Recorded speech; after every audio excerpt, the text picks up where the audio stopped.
We don't know if this load limit sign is applicable at the Davao Coastal Road. Kasi ang alam natin ay hindi ito pinapadaanan ng mga malalaking truck. Hello again at saka magandang araw. Ito muli si Romy Sapaldan sa panibago nating vlog. At ang makikita ninyo ay itong kahabaan ng Quezon Boulevard. Ito yung mga parallel roads ng Davao City Coastal Road. At dito nga dumadaan yung mga malalaking sasakyan kagaya ng mga bus. Ito ngayon ang latest picture of what we have at the Rojas Avenue entry-exit. Ito ngayon siya, tinubuan na ng mga maraming damo. Yan yung palabas doon sa Rojas Avenue. At hanggang Boulevard yan. Boulevard sa Rojas Avenue. At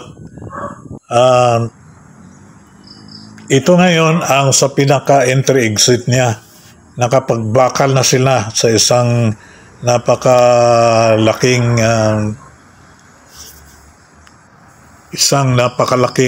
box culvert. At saka naglalaki ang bakal. Mga 20 to 30 cm yata ang thickness ng konkretong ibubuhos diyan.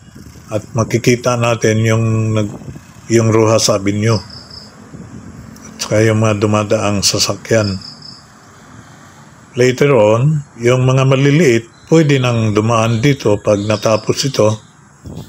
Pero yung mga malalaking bus, hindi kasi doon sa Section 1, galing Bago Aplaya hanggang doon sa Ecoland area, ay walang nakakadaan doon ng mga malalaking sasakyan.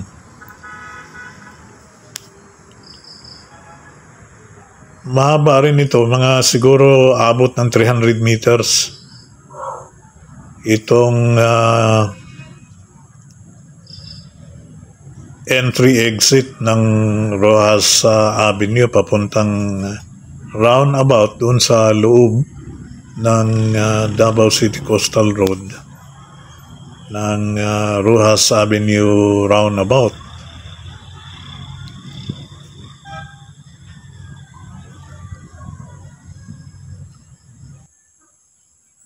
Dito yan papasok. Malapit na tayo doon sa area na tapos na talaga. Matagal na yung handa dyan para doon sa pagtatapos ng Bukana Major Bridge. Yan yung palabas doon sa Rojas Avenue at matutunghayan ninyo sa susunod na frame natin. Yan, ito magiging hitsura niyan, magiging kagaya niyan dito sa connector papuntang SM sa may Ecoland. Ito na yon. Yun yung entry-exit naman dito sa runabout ng SM Ecoland. Galing dito, yan. Yan na yung roundabout naman dito na matagal nang nakumpleto ito. Siguro mga 6 na buwan na yung preparado para sa Section 2 ng Davao Coastal Road galing doon sa Bukana Bridge.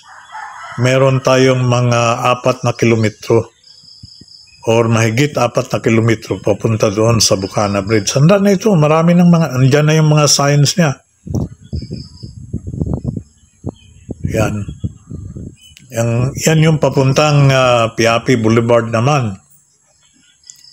At ito yung fan natin ng camera. Yan yung kalsada naman na asfaltado papunta doon sa Bukana Bridge. Yan, handa na yung yung promenade niya. Tsaka yung walkways niya.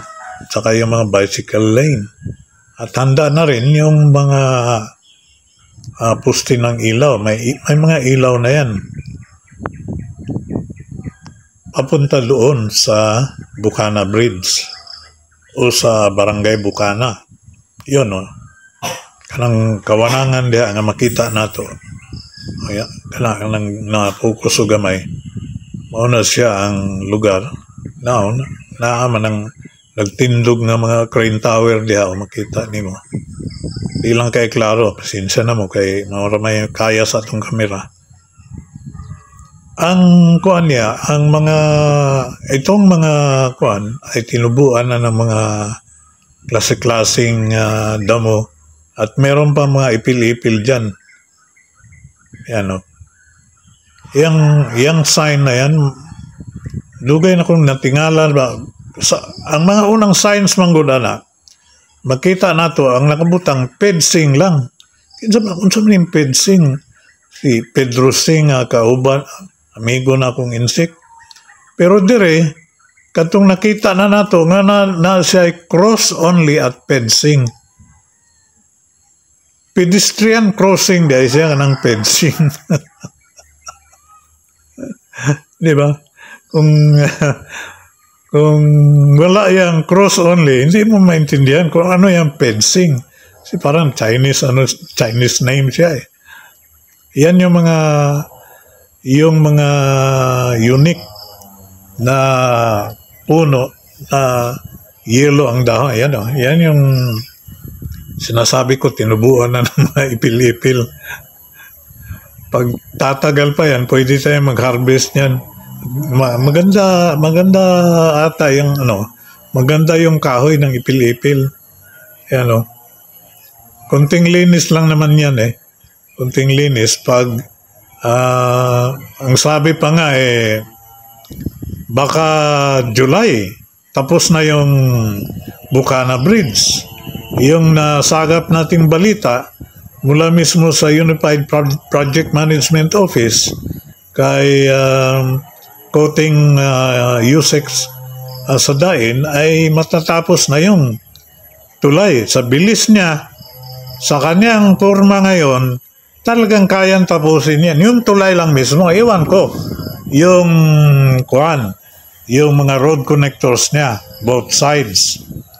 Ayan yung unang minor bridge na madadaanan mo papunta doon sa Bukana Bridge, yung major bridge. Yan, no? Pag may nakikita kang mga parapet o yung mga guardrails, tulay yan. Navigating channel yan. Kasi nga, ang kahabaan ng lugar na ito ay napakaraming mga fishing villages dito. Yan, tapos na ang breakwater facility nila. Ito yung isang navigating channel. Mga maliliit. Marami kasi mga maliliit na bangka dyan eh. Kasi coastal nga at saka noon pa yan ay talagang ang mga nakatira dyan ay mga mangingisda.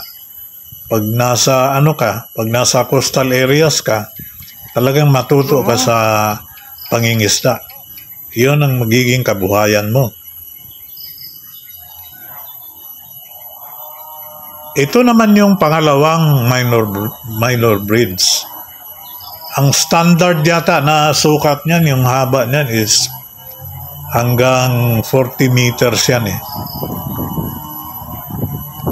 Minor bridge nga lang eh. Yan yung design ng kanyang parapet. Ayan, makikita mo, maraming mga bangka dyan. Kaya meron siyang mga tulay for every how many kilometers. Ang lugar na ito kasi ay malawak at saka maraming. This is one of the most highly populated residential areas and commercial areas of Davao City. Itong Bukana.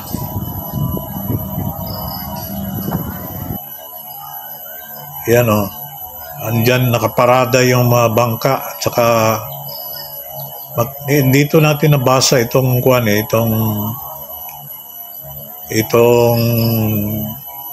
lugar ni Barangay Captain Robert Ulan-Ulan. Ang official name niya is Barangay 37A ng Barangay Bukana.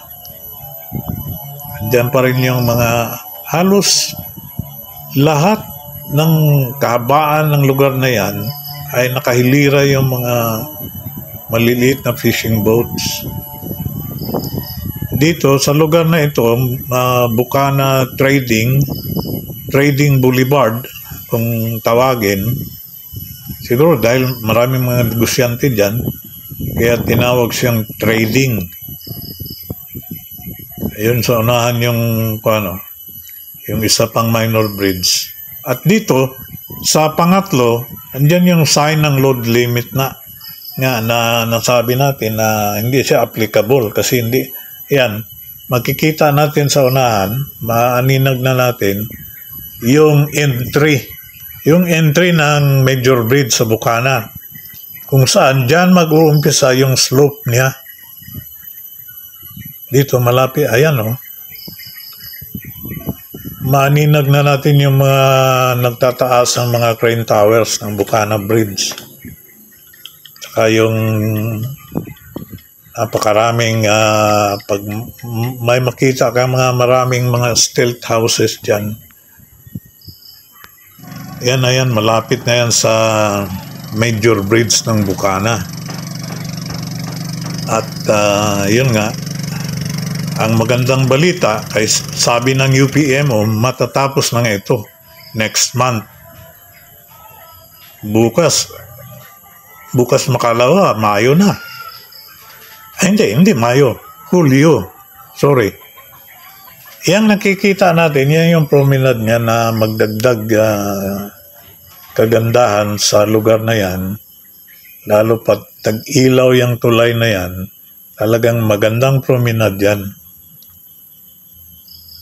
Ito yung kuha natin mga several years ago. Mura pa siya o kamingawan, bago kayo makita activities mo itong. Kaya nagkaroon ng agam-agam kung kailan ba talaga uumpisahan yung tulay. At dumating itong CRBC ng gobyerno ng China at naumpisahan din ang tulay. Kasi nga, paano mo tatawirin yung buong Davao Coastal Road na aabot yata ito sa 18 kilometers eh. Wala akong exact figures nito ha. At saka wag na ninyo akong hanapan ng source kung anong source. You have to make do of what we have. You have to be resourceful at saka gagamitan ng ating elementary arithmetic para magkaroon tayo ng idea kung gaano kahaba o kailan siya matatapos. Yan, on-field, malalaman mo at makikita mo na kung kailan at ano ang haba niya. Kagaya niyan. Yan, paghatiin yan, mahigit 450 meters ang slope na yan. Kaya nga sinasabi natin na gradual, gentle slope kasi mas mahaba yung road connectors doon sa tulay mismo. Kung 1.340 kilometers yan, ito yung magkabilaan yung road approaches na yun eh. Mahigit kung pantay ang haba nila, mahigit 450 meters yan. Hindi yan exact. Yan yung by deduction natin. Kasi nga ito, 430 meters lang ito. Ito mismong extra dose cable-stayed major bridge. Kung 430 meters yan, edi you can deduce the remaining, yung natitirang length. Bale, yung natitira sa buong project na 1,340 meters or 1.340 kilometers. Yan ang kulang lang dito yata ay when this project is made ay sports is not in it. Kikita mo sila kahit na papaano ay nakakapaglaro pa rin sila ng volleyball. Yan yung mangingisda. Salamat po!